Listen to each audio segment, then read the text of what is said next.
Hey y'all, this is AL Thick Madame, and this is the recap review for Put a Ring on It. So let me go ahead and take these glasses off so that there isn't a glare eventually because my glasses will try me and you. So anyway, y'all, this episode basically started where it left off with Hollywood and Ashley at the house talking to Dr. Nicole, and at this point, Hollywood is saying that, in all honesty, if Ashley would have left him when all this stuff went down initially, instead of just sticking it out and trying to see if he gonna work through whatever he going through to want to back out of getting married, then that actually would have forced him to look at himself and say, you know what, this is what's messed up with me. This is what's going on inside of me.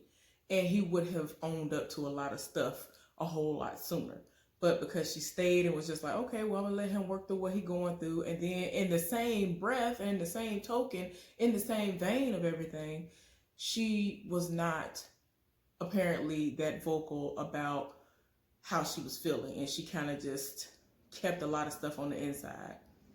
And the only thing that, I guess she might have been vocal about or, obviously, upset about was that her father was not able to walk her down the aisle. And y'all let me know if I'm wrong in the comment section, especially Ashley if you pop in. But she had been planning all of this stuff, and then now she can't do that part of it and be excited about all of this like she used to be because her father passed away. So she will never have the feeling that she always thought that she would be able to have because she always wanted her father to walk her down the aisle. And that's not a possibility anymore. All because he was dragging his feet and wanted to do what he wanted to do. And he said he wasn't ready and all of this. But it was a knee-jerk reaction because he was just like, well, I love her, I want her or whatever, but I don't want nobody else to get her because I know if I don't say, let's get married, then she might leave. So the fact that it was a knee-jerk reaction, it kind of adds insult to injury. But yeah. So yeah, Vince is out on his date with Jazzy. We learned that Jazzy is a radio personality, and so that kind of explains how she came in and was kind of like, boom, guess who stepped in the room and all of that. When she popped up at the house and Tamika was in her feelings instantly.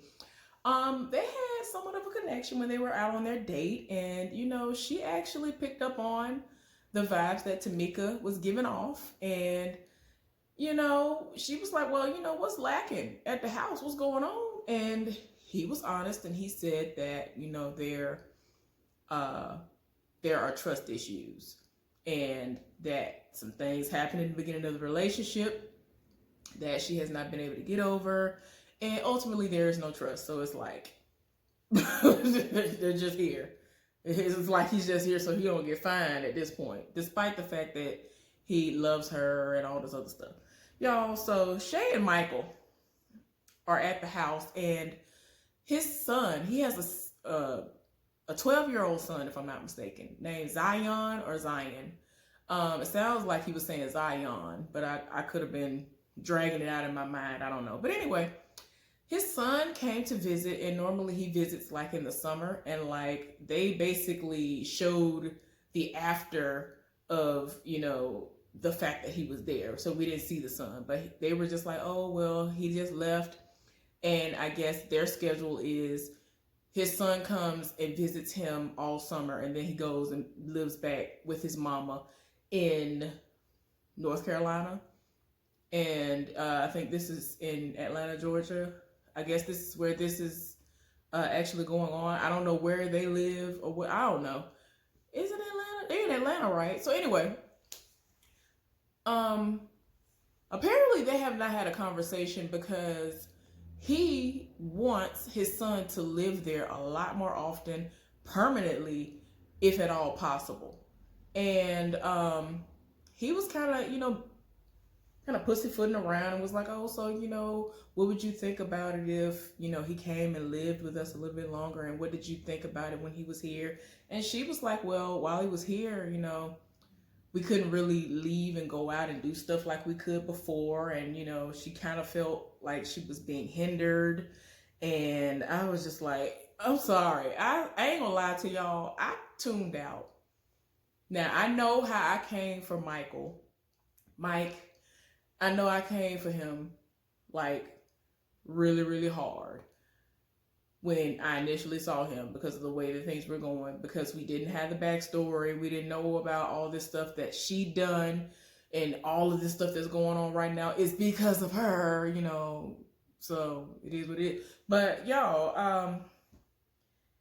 I just can't. Like, I checked out when she was just like, "Oh no, I don't think I could deal with him being here like all the time. Like, I don't think I could do." I was like, "Girl, he got a child.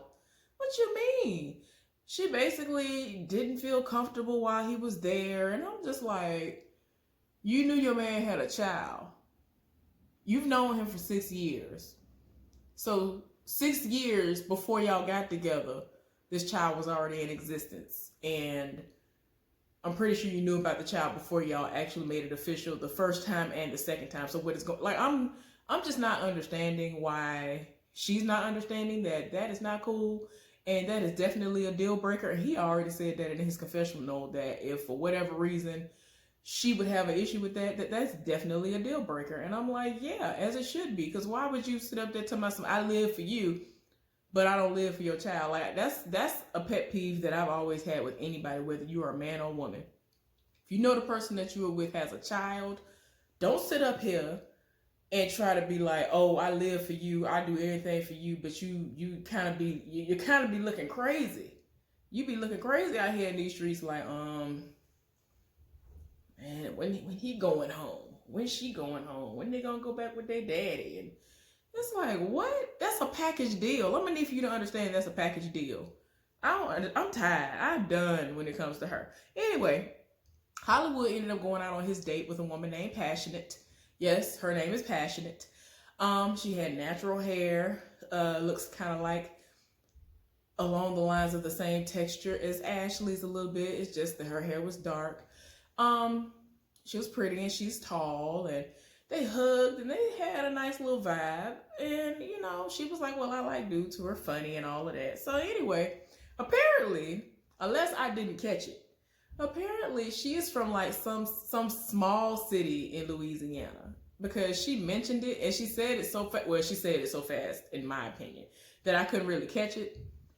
But he knew what it was all off the rip, and he was like, "Oh, you saw that little like," and they did like a little joke, and then he was like, "Oh, so what's your last name?" And so she looking like, oh, "Why you want to know all that? Like, what you think we cousins or something?"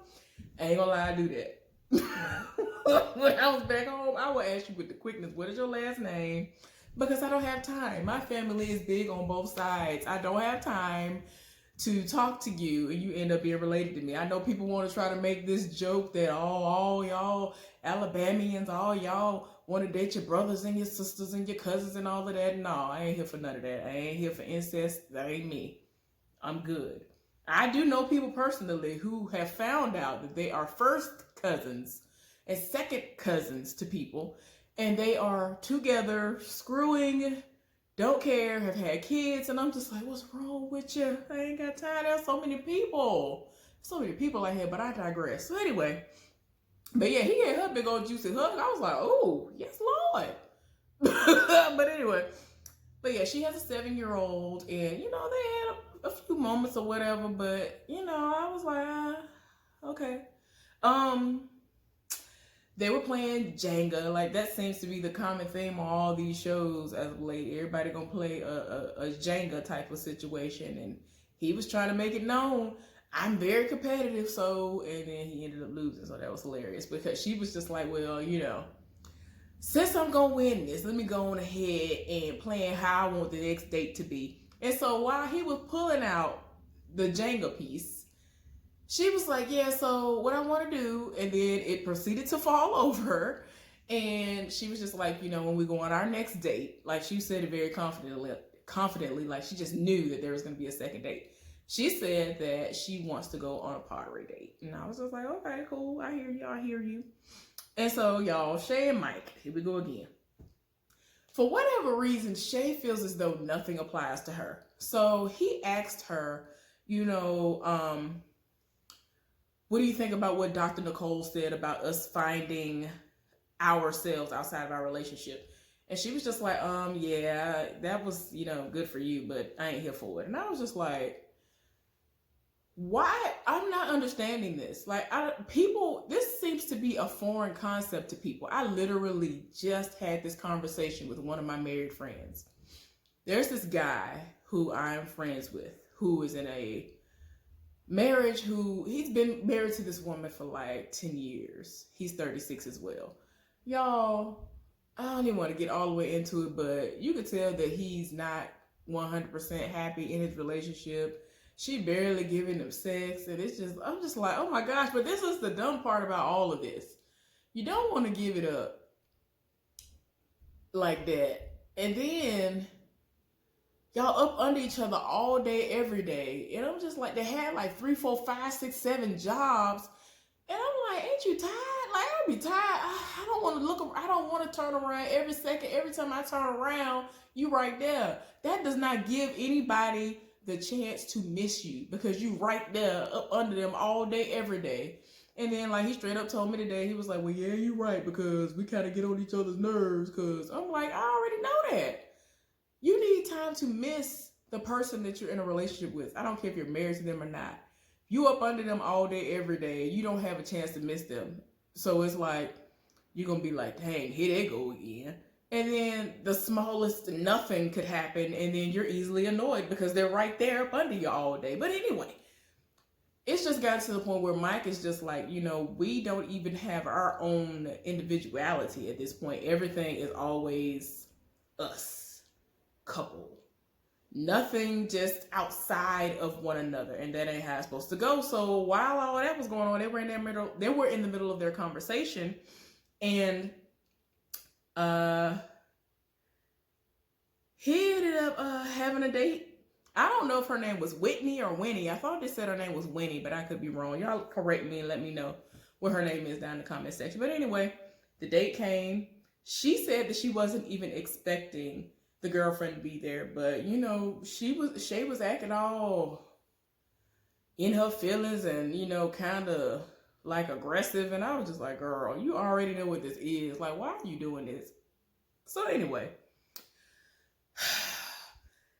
he was very into what he saw as soon as he opened the door, and he saw his date. Later on, we learned that it really was what it was, and she was in her feelings because she peeped the way that he was looking at her as well. So it's like, girl, he already ain't happy with you as it is because of how you ghosted him several times. And now you ain't here for the possibility. She literally was not even here for the possibility of his child being around. They haven't even had the full-on conversation yet. And I'm just like, it ain't gonna work. Like, I already told y'all from the first episode that it ain't gonna work. But let's just watch this play out, because no. So anyway, he's on his date, and you could tell that he's excited. Went on here and left the house. They discussed kids, and he wanted to know like how she would feel about all this other stuff. And so she was just like, I'm at the point in my life where I don't even mind if I'm not the one who's pushed out a child. And he was like, well, I have a 12-year-old son, and I was thinking about him coming and living with me full time. How would you feel about something like that, if a situation like that would have happened?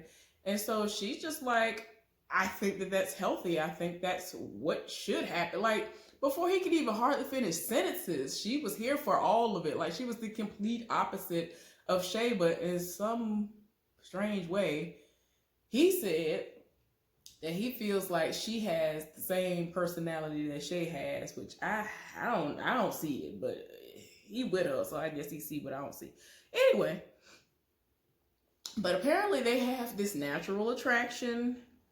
And I'm just like, okay. And like, she peeped game, and she was like, given what you've told me, it seems as though if you were to get married to her, that you would be getting married under duress. And that is definitely a recipe for disaster. And I was just like, girl, you better read and you better tell him the truth. Because that's exactly what it's going to be. Because, she, was asking like what went wrong in y'all's relationship. And like, she was just looking like, like, girl, you doing the most. You expecting the world and all this to went down? What are you talking about? Anyway, so Tamika and Vince had their sit down with Dr. Nicole at their home. And at this point, Tamika is very upset. And, you know, we've already discussed the fact that, you know, he was not very vocal, and she's got to the point where she will shut down, and he's actually trying to be more vocal and discuss things with her and tell her how he's feeling about certain things instead of internalizing everything. But the problem with that is that if there is a situation going on that he knows it's going to trigger her, he tries to put it in a delicate way, just instead of just saying it flat out what it is. It's like, you can't do that. You need to tell her what it is instead of trying to put everything delicately. And it's not like, oh, well, you need to just be evil about it and cuss her out or anything like that. It's just to the point where he really will just allow a situation to fester, and he is so considerate of her feelings, which, okay, that's amazing. But at the same time, even Dr. Nicole was like, that's the problem with the situation. Like, I mean, and then she told her, she was like, yeah, I could tell that you're shutting down. And, you know, she basically tried to make it seem like she's okay with stuff. I'm like, Tamika, you're not okay. Like, stop making it seem like, well, I'm okay, it's cool, I'm good. And, you know, she was like, yeah, I mean, yeah, even when I'm not good, you know, I'm just like, girl, that's the problem. That's why the communication is so strained now, because you're not talking and telling him when you need what you need. So how do you expect him to fully do the things that he needs to do to show and prove to you that you can trust him now? Like, I can't. So anyway, Hollywood and all the other guys, Hollywood, Mike, and Vince, they're all hanging out, and they are being candid about their experiences out on these dates. And Hollywood is killing me. Hollywood, like, what they look like though? What they looking like? What they looking like? He's y'all don't understand. Oh my gosh, this part had me dying. I had to pause this show. I was crying, y'all. So wanted to know how everybody looked, and Mike explained how his date looked. And he was like, yeah, I was stuck. When I got to the door and I saw what she looked like, I was stuck. And Shay saw me looking at her the way I was looking at her, like, man, she fine. Like, on a scale of 1 to 10, she like 8.5, 9. And so they looked like, oh, she was fine like that. Oh, okay. Oh my gosh, he was killing me. He told me, so he wanted to know what they was working with. Okay, and then like they had a moment where Hollywood was like, okay, y'all, so what have y'all done? Like, have y'all done everything that y'all wanted to do as single men? And of course, you know, if you couldn't infer without them having to actually go into details about it, he wanted to know if everybody had gotten all they wanted to get out of all these women and busting it wide open, telling them bring it back. Did you do all the things you wanted to do? And so everybody was like, yeah, except Hollywood. Hollywood said that, believe it or not, he's never had a threesome. And when he's mentioned a threesome before to Ashley, Ashley was like, oh, well, I can straighten one side of my hand, keep the other side curly, and I'd be like this the whole time. I was like, okay, no. And then Hollywood gonna say, okay, y'all, okay, look, wait, let me get my light together. I thought Hollywood was joking. Hollywood said, y'all might think this is weird, but I want to have a threesome, and I want to be with a little person. I was like, and I was waiting on him to say psych, and he never did. He was just like he was waiting on their reaction. And like, who was it, Vince? Or somebody said, well, yeah, we've all thought of something like that. Mike was like, no, I ain't never thought of nothing like that before. And then they go pan over, they gonna go ahead and go over to his confessional, and Hollywood was talking about, yeah, man, I always want to be with one of them, man. I want to flip him over, dude. I was like, oh my God. Y'all, I'm sorry. That boy was killing me. I was like, oh my God, no. So anyway, oh my gosh, I cannot. But apparently he's never mentioned that part of the threesome to Ashley. And I'm just done. I'm like, Hollywood, why are you like this? I really was crying, y'all. I was like, Hollywood, why are you like this? I could not breathe. It was so bad. So anyway, y'all, all of the couples have reconvened and they are talking with Dr. Nicole. And of course, they wanted to start off with Hollywood, wanted to know how his date went. He said everything was cool. She was tall. The vibe was there. It was all right. Ashley talked about her date with Andre. She said it was great. She actually did mention the massage. And Hollywood was like, I've grown, I've matured since that last time y'all saw me blow up. I was good. And, I was chilling at the house when all that stuff went down. I ain't had no problem with it. And the doctor was even like, wait a minute, I can kind of notice a change. Because I was ready. Because I was waiting. I was waiting on Hollywood to be like, I wasn't here for it because I don't want her to be on a date with nobody. I was like, oh, okay. So he seemed like he took it a little bit all right this time.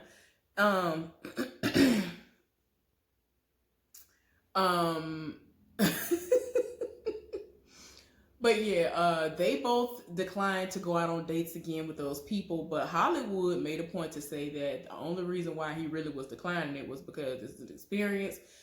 He wants to go on all the dates. Let's go on as many dates as we gonna go on, because at the end of this, I'm still trying to put a ring on her finger. I don't really care about all that. Do what y'all do.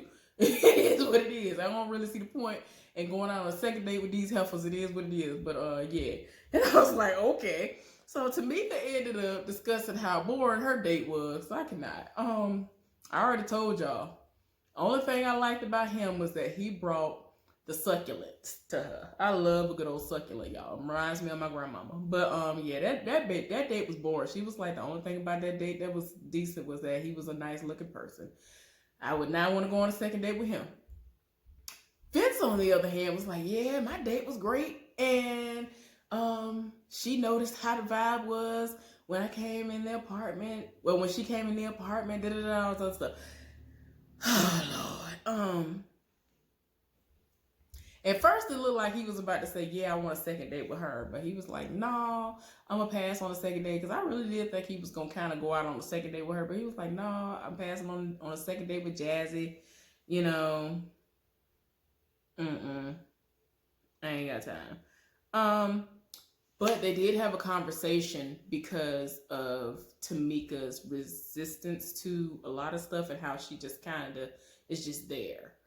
And she was like, I feel like you mess your own stuff up, because she literally said to herself, okay, he's going out on this date, and these are the things that have happened. And these are scenarios that she's making up in her mind as to what is going on. And then she has literally created a beginning, middle, and end. A beginning, middle, and end as to what has happened in the scenarios that haven't even happened. But it's something that she does all the time with everything. Like, she overanalyzes everything. She be doing the most. And Dr. Nicole told her that she feels as though when she does stuff like this, it messes her up from doing what she needs to do, because she's now missing out on opportunities to be loved. It's like, girl, please sit down somewhere. So anyway, y'all, look, y'all, I thought that this was a joke. He said that she used to do a lot of sentimental things in the beginning of their relationship. And one of the things that she used to do that she no longer does because of how she feels about what happened is she used to call him daddy. Now, y'all let me know if I misunderstood. I ain't hear him right. And so I think everybody kind of laughed a little bit, but he was being serious. And he legit, where's the thing? Do I have a napkin over here? Y'all, he legit, I don't even know. I ain't got no napkin over here. I had one. Wait a minute. I ain't got no napkin over here. I don't know. I ain't got no napkin, but I'm going to do it with this. He legit had a napkin. And this ain't a napkin, y'all. This is a pack. He literally did it like this. Like he was drying his eyes. And I was like, so he was being serious when he said that? I was done. I was like he really was like, oh, I'm sorry, you guys. Like, he really was like upset because she no longer calls him daddy. And so she was still talking as well and was like, I didn't even understand. I didn't even know he felt this way. And so she kind of got upset too. I was like, because she don't call you daddy no more. What is okay, you see, y'all have to understand. I'm the type of person that I ain't never been here for calling somebody who's not my biological father daddy. That is not a turn on to me because I call my own biological father daddy. That is what his name is saved under in my phone. Therefore, I ain't calling nobody poppy, ain't calling nobody daddy, ain't calling none of that. I ain't doing it. I'll call him a nickname that ain't daddy, but I can't. That's just me. I don't know about the rest of y'all. That's just me. I can't do it. Anyway, so yeah. Everybody passed on the people that they were gonna go with, and I'm just like, okay, we gonna see how this go. But yeah, everybody passed on their dates. I just thought that, oh yeah, I forgot y'all. Mike and Shay, she went on her date and she was setting it off about how her date went.